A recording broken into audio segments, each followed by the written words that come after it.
Juru bicara Brigade Al-Qassam kembali bersuara dan muncul ke publik seusai 100 hari konflik Israel dan Hamas di jalur Gaza pada Minggu 14 Januari 2024. Setidaknya lebih dari 1.000 kendaraan hancur dan juga banyak tentara Israel menangis ketakutan untuk menghadapi militan Hamas.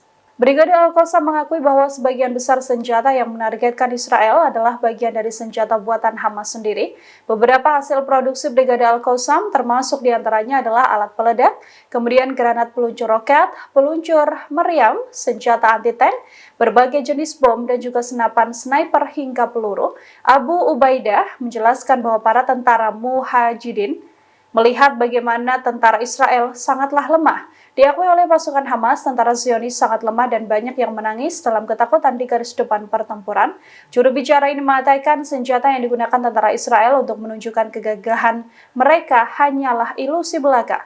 Tentara Israel yang disiagakan di garis depan nyatanya tak pernah punya kendali atas senjata yang mereka gunakan. Abu Ubaidah juga menegaskan bahwa Israel terus mengalami kerugian seusai bertempur dengan militan Hamas. Abu Ubaidah juga mengakui bahwa pasukan Israel telah gagal dalam menyerang Hamas.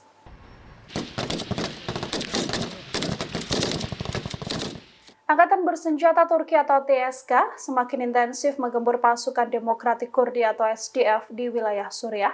Hal ini bersama dengan aksi militer Amerika Serikat dan Inggris yang secara masif membombardir Yaman. Dari laporan TISS, militer Turki melancarkan serangan ke kota Qasim Hill, Provinsi El-Hasakah, Suriah pada Senin 15 Januari. Militer Turki menggempur basis pasukan Demokratik Suriah dengan pesawat tanpa awak atau drone di wilayah timur laut Suriah. Akibat serangan ini, 3 orang tentara SDF tewas. Sementara itu, sejumlah fasilitas militer pasukan SDF juga hancur. Sebelumnya, drone Turki juga telah membombardir 3 gardu listrik dan depot minyak di kota lain, yakni Al-Hasakah, Remlan.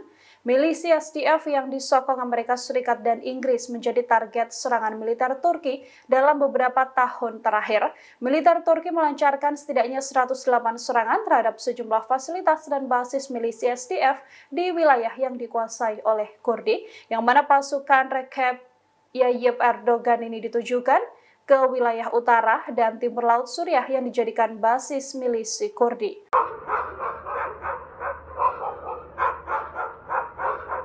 Semakin cari mati pasukan militer Amerika Serikat untuk ketiga kalinya membombardir wilayah Yaman. Serangan tersebut dilancarkan pada Senin 15 Januari. Amerika Serikat dan Inggris menargetkan pangkalan militer yang diyakini menjadi basis dari milisi Houthi. Dalam laporan tersebut, serangkaian ledakan keras terdengar di ibu kota Yaman, yakni Sanaa. Ledakan tersebut berasal dari pangkalan militer Al-Dailami yang berada di dekat Bandara Internasional Sanaa.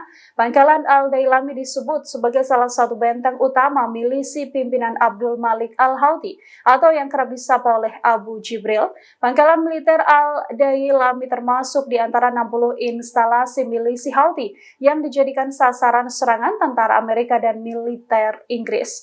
Tak hanya itu, pasukan Amerika Serikat juga menyerang wilayah Jabal Jida, distrik Al-Luhayyah, Provinsi Al-Hudaydah.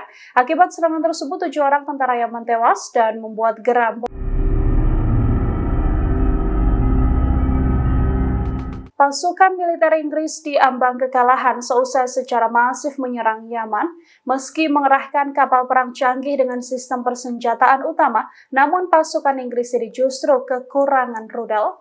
Militer Inggris dan pasukan bersenjata Amerika Serikat, Armed Forces, memimpin serangan udara ke sejumlah wilayah di Yaman pada 12 Januari. Kapal perusak peluru kendali HMS Diamond menjadi andalan militer Inggris dalam operasi di Laut Merah ini. Hanya saja pakar militer Inggris George Allison mengatakan bahwa kapal perusak peluru kendali ini tak cukup membawa rudal kendalinya. Oleh karena itu, kapal beserta tentara Inggris yang mengawakinya kini dalam ancaman kemusnahan jika milisi Houthi melakukan serangan balasan dalam intensitas tinggi. HMS sendiri dirancang untuk mendeteksi dan menjatuhkan rudal. Hanya saja kapal HMS Diamond ini tidak mampu bertahan dalam pertarungan yang berkepanjangan. Download Tribun X sekarang, menghadirkan lokal menjadi Indonesia.